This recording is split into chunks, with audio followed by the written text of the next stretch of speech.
actually improves the lesson quality. What it does is, if I'm a school leader and not a very good one, it allows me to track what everybody's doing for consistency. I think I've been to 150 schools in the last 2 years. Not one school, even if they get excellent exam results or really poor, not one school has said they have consistency. And that's in schools with 10 teachers or 100 teachers. So sometimes when we want to make everyone do the same thing, we set ourselves up to fail. So we need something from high accountability to too loose. We need something in the middle, where teachers can be free to use their expertise to develop. This picture, I'm going to show you a picture of myself when I was struggling as a school leader. We all have mental health, but we don't talk about it enough, particularly in the workplace. And I think it's really good to see lots of celebrities talking about mental health. So I think on Thursday it was World Mental Health Day. So when you talk to someone else, say, how are you doing? It's okay to not be okay. We all struggle in here. There are a lot of hidden illnesses.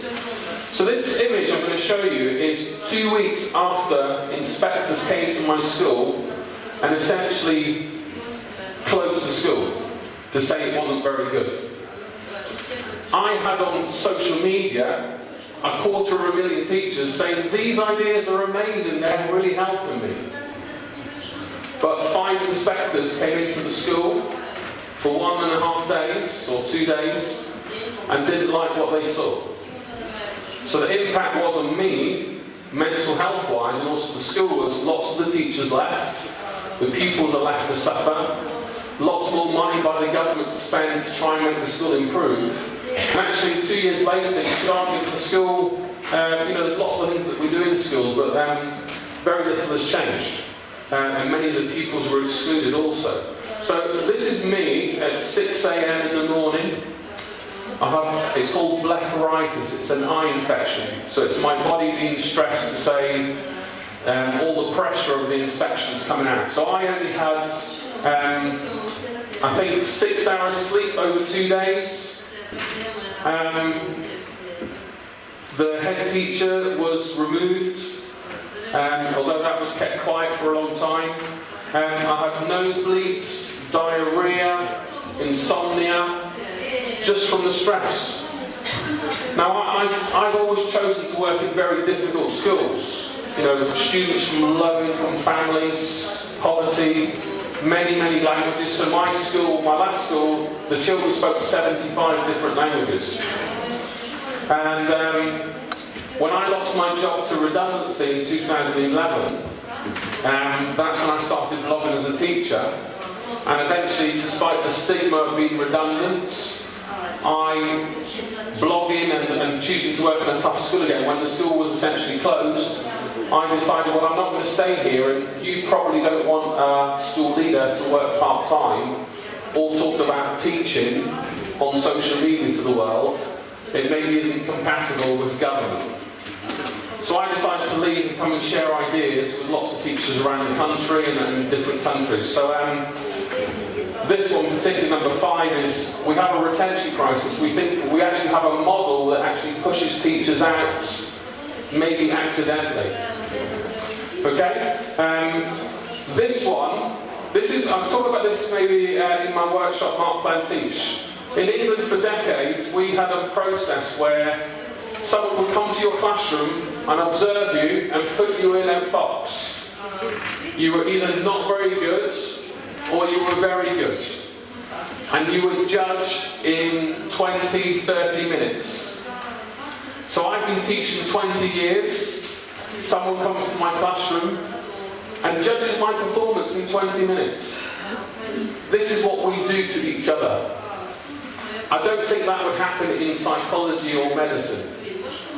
So what we need to do as teachers is follow research that's more reliable and start to do things that are encouraging teachers to grow, rather than measuring teachers, which we also do with children. We measure pupils also. So I'm currently researching, I'm going to share a couple of things that I've been finding on my travels. I'm doing my PhD at Cambridge University, and I'm using all my social media work to understand how me and a few other people are sharing their ideas that influence what government decide to do. So I've got 4 strands. Let's see. My clicker stopped working here. Oh, there we go. Oops. There we go. So I'm looking at 4 areas of inquiry. Number 1, democracy. Anybody can share a view. Well, in most countries, unless the government say you can't. You know, when I went to China, a lot of my slides were on Google that you can't use them. Number 2, I've used social media to learn, to be a better teacher, to access research, to talk to teachers in Belarus, China, South Africa, and to share ideas.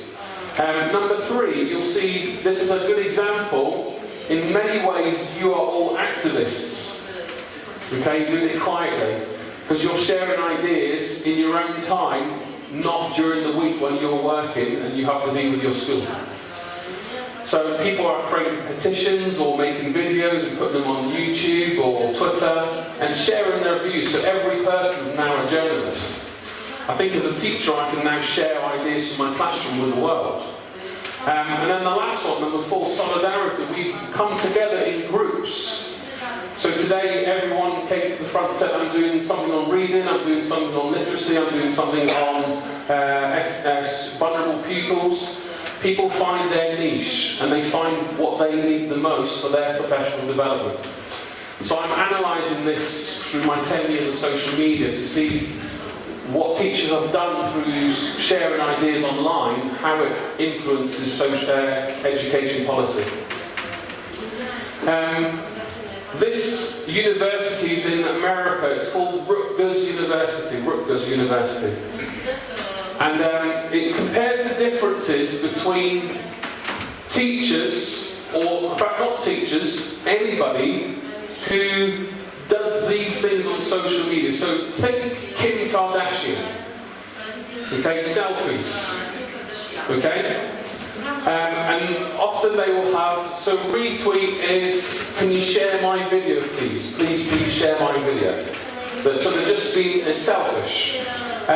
Or they just want attention, so they'll say something controversial just to get everyone's awareness. That's what's called, in this research, me format. What I look at for my own, I guess why I'm here on the stage today, is because I did the in format. So I'm going to show you the difference, and this is what I think teachers do. They do these things. For 10 years on my website, I've shared ideas, resources, all for free. To be better, to share, to pass on to the next generation. And I heard a wonderful quote from a scientist who I interviewed about 1 month ago. She said, there's a special place in hell reserved for teachers who don't share. Okay? So make sure you share. So number 2, share. Number 2, building up ideas. Number 3, sharing resources. Number 4, that's really good, I really like it. I'm going to tell everybody else. Go and visit that school. Go and see Ross in that classroom, in that school. It's amazing, they'll help you. And then, retweeting others. So it's the opposite. And I would probably say that my social media audience has been because I've done this for so long. I don't claim to be an expert. I'm just a teacher. And I'm just trying to ask questions and learn more. I get very frustrated when teachers say to me, Ross, you're amazing, you're an influencer, you're very well known. I'm just a teacher, what can I do? I said earlier, you are the power of what can happen in education in Minsk. Not the parents, not the politicians. they do have a part to play. And I think it's very important because we will get support and challenge. But in this room, you are the experts. You've worked for 1 year or 20 or 30 years with children. You understand child psychology, how to make things work in the classroom, how to nurture a child. And that needs to be celebrated more. So what I will share here are probably my top tips. So this is a really good book. I don't know if it's translated. It's called Twitter Power 3.0. You've got here 5 attributes. Like, know, trust, buy, and share. So, I'll give you an example. If you go to my website, or you've seen Teacher Toolkit before, you like that, I like that idea. Oh, I know who Teacher Toolkit is, it's that red logo, I recognise Ross. Ah, I trust that information. It's a good source of knowledge. Ah, I might buy Ross's book. Or I might go and pay money to go to a training course. And then I share that idea. This is very true to online world, social media. You need to know who the person is. Is it a source to trust? If teachers in Belarus are sharing ideas, we like people, we find specialist areas and we trust them. Think about it in real life. Okay? I'm a postman and I knock your door. You like me. Okay? Tomorrow I come and knock your door, there's a letter. You know me. Okay? Next week I come, knock your door, there's a letter, here's a parcel. You trust me to deliver your mail. What if, number 4, I said, here's some stamps for €1, would you buy them as a postman? You would trust, you like me, you know me, you trust me, you'll buy the stamps. So in real life, it's very important that we remember these hallmarks through social media. Because it's all new for us. Imagine being 10 years old and seeing Twitter and seeing violence and extremism and all those things that our kids are now seeing. It's very new for us still, so it's really important when we communicate to each other on Twitter or Instagram that we understand human behaviours will always overrule. And I think that's why you always need a teacher in the classroom, for that relationships. Okay, you can't see this picture, but what you've got here is, it's a bit like a spider web map. Who's talking to who, when, what are they talking about, how often, and then you can put in lots of different social media platforms keywords. So for example, Belarus, and maybe attrition. How many teachers leave schools in Belarus after 5 years? And anybody that's talking about it on social media, you can build up a little map to see patterns of behaviours. So it's quite a fascinating world, all the social media things. Okay, what I want to just finish off with, is the last 2 years I've visited lots of schools. I've got my new book here, so I've got copies of my book somewhere for prizes, so I'll let Katerina and the organisers distribute these. But I've chosen just 10 schools that are very different in Britain. It's not that they're the best schools. They're just normal schools. And all schools face the same challenges. Assessments, curriculum, behaviour, not enough money, building's very good, building's not very good. They all face the same challenges. So I'm trying to highlight one school that does one area really well. So I'm going to just introduce you to each of the schools very quickly and why I went about it. So that's a map just of England of where the places I've been. So I think I've done, it's quite tiring thinking about it, about 80,000 miles in 2 years.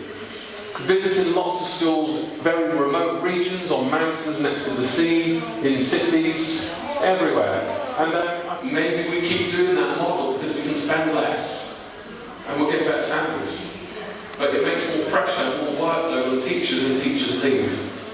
What we need is more investments, allow teachers to be the experts and let the teachers shape society society and help vulnerable children and most able children.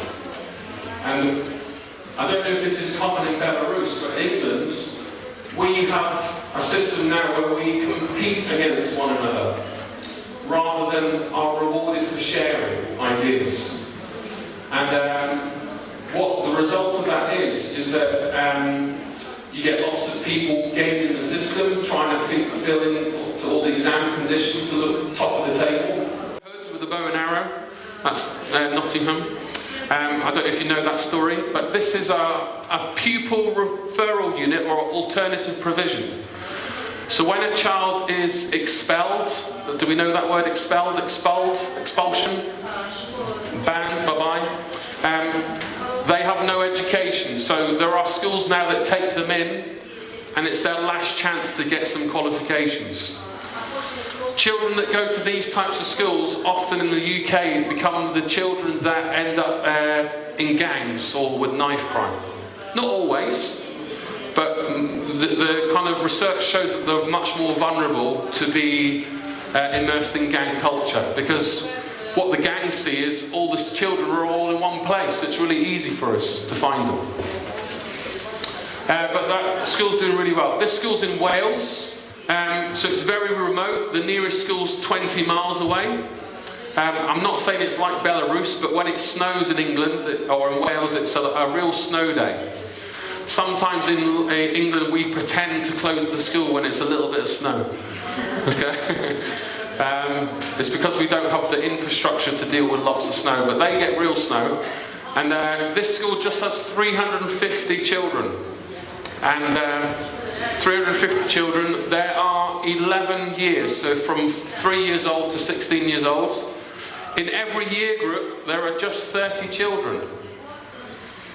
Okay? And the government says they have to offer 25 different subjects when the children reach 14. The problem is for the school is, if you've only got 30 children and 25 subjects, it's 1, 1, 1, 1, 1, 1 in each class. So the school have had to think very creatively for their curriculum to join classes together, for teachers to teach 2 subjects to make the school functional. If they don't do that, the school would close. And because it's the community, that's their way of being creative. The difficulty for the teacher is they have to teach 2 or 3 subjects just to have a job. Okay, but they're doing some amazing things with curriculum. Next school, this is Harry Potter. Harry Potter. Beautiful, beautiful building. So I had here imposter syndrome. I didn't feel like I was worthy going to such an amazing building.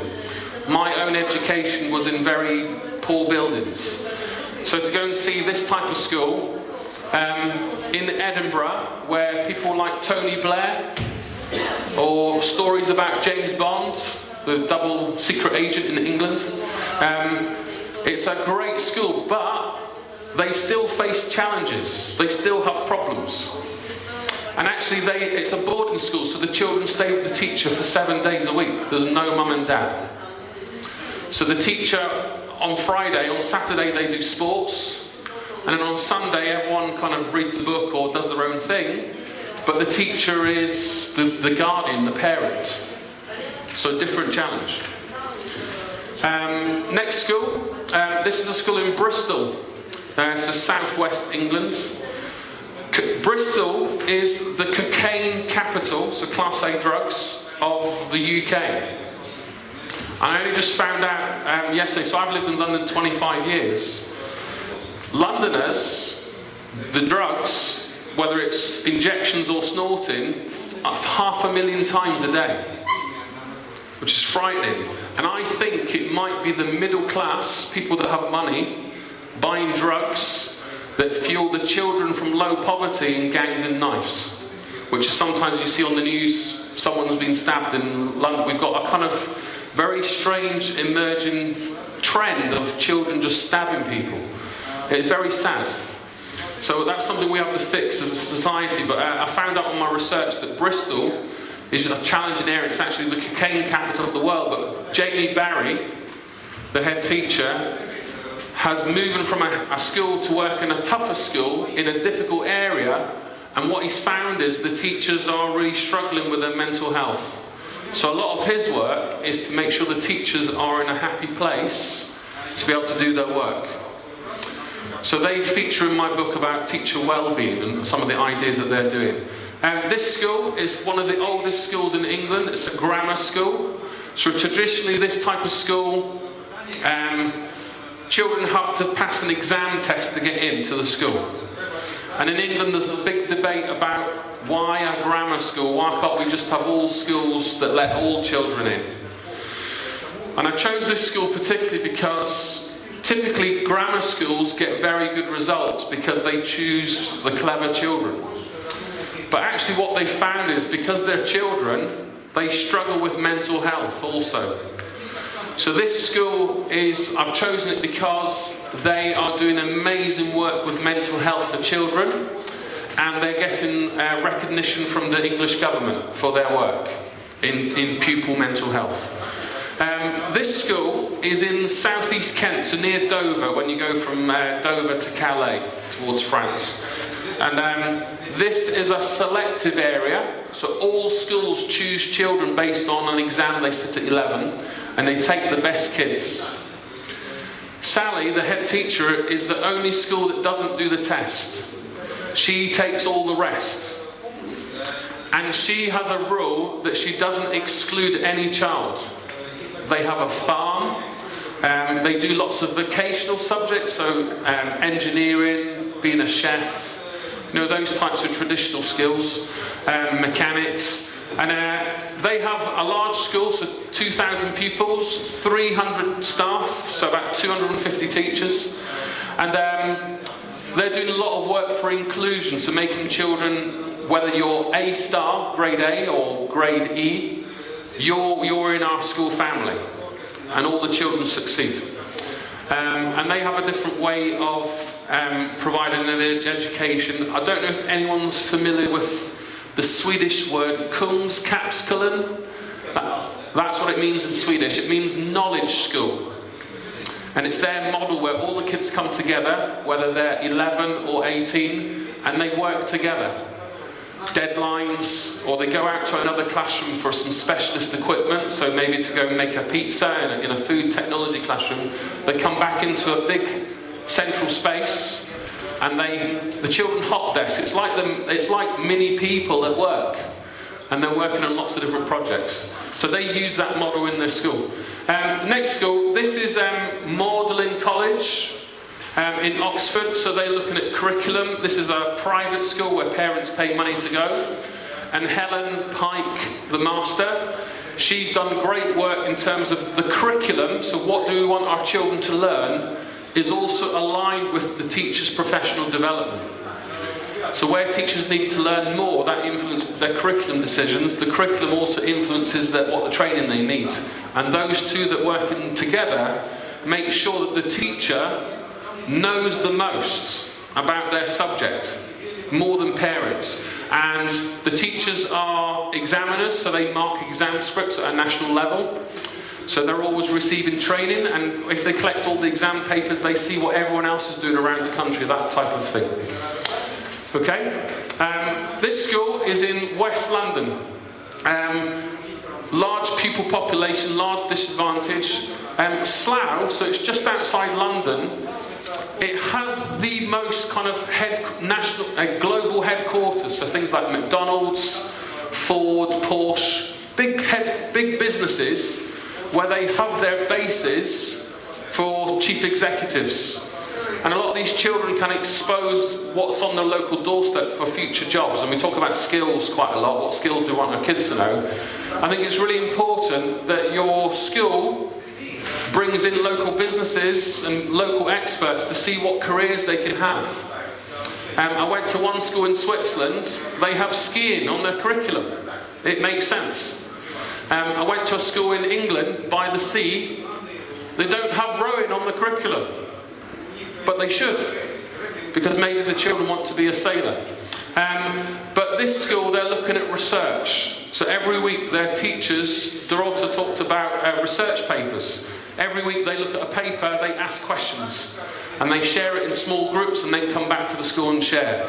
So this school, in terms of teachers' wisdom, they're learning lots and becoming a very happy school. The last school is a school in Cambridge. So this is a state school with a beautiful brand new building. They will have maybe 650 pupils when it's full. So it started with 11-year-olds, 12, 13, so now they have 16-year-olds. And they have a very small school of teachers. There's only about 30 teachers. When you work in a small school, there's more work to do. So it's very difficult for the teachers because they have to do everything else, but there's less people. And that's the same challenge you'll have with a primary school versus a high school when there's more people. Primary teachers are expected to maybe do more. This school, part of their timetable, they dedicate 15 minutes every week for teacher training. The 15 minutes can just be conversations, research paper. Here's an idea, or a teacher stands up and shares what they've been doing every week. And you might go off and play around with the idea in your classroom and then come back 2 weeks later and gather your feedback and did it work, did it not work, well, we try differently. So they're using that model. And a lot more schools in England are starting to look at professional development every week. If we think it's good for memory to remind children what they've learned as they go through the curriculum, we should use the same model for us as teachers. We should remind us of what we're doing all the way through the academic year. In England, schools only get 5 days a year for training. Shanghai teachers, top of the PISA rankings, they get 40 days a year. So I don't know how many days per academic year you get in Belarus, but if you only get 5 days or maybe less, get rid of the 1 day and divide the hours every week and make time to do it regularly. 15-20 minutes is enough. Okay, there's all the schools on the map. I've got here, that's all the data, but these are essentially the challenges and strengths. At the top, you've got what do the head teachers say they're really good at, and essentially they say they're very confident with pupil mental health, driving the curriculum and teaching and learning. Where the head teachers struggle is because they have less funding, they're struggling to meet the needs of their children's social emotional needs or their disabilities.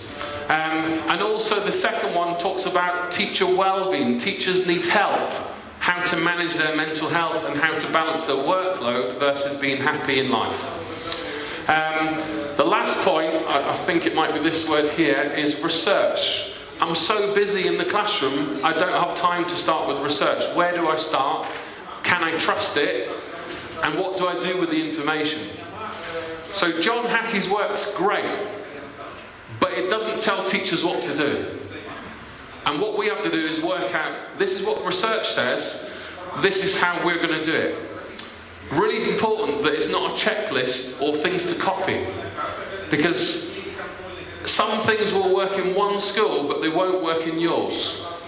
So you should take 1 or 2 bits that you like, play around with it, and research says you should do that for at least 2 months to 8 months, so a 1 academic term, to be able to try what happened before versus what happened after, so you can work out if it works. The teachers, so number 3 and number 4, the teachers are very good at teaching and learning, so yes, that's a good sign. They all report that they're confident with their classroom, but where they struggle is their own mental health, their own well-being, and managing the needs of their pupils, so they have less cash. Sometimes we have a teaching assistant in the classroom to help the teacher. Because there's less cash, those teaching assistants are gone. So the teacher now has to manage the 30 children, and some are vulnerable, some have disabilities, some speak a different language, some are very able, some need some help. And it becomes more difficult for the teacher. And the last point, research. Teachers don't know where to start. They don't know how to trust the research or what to do.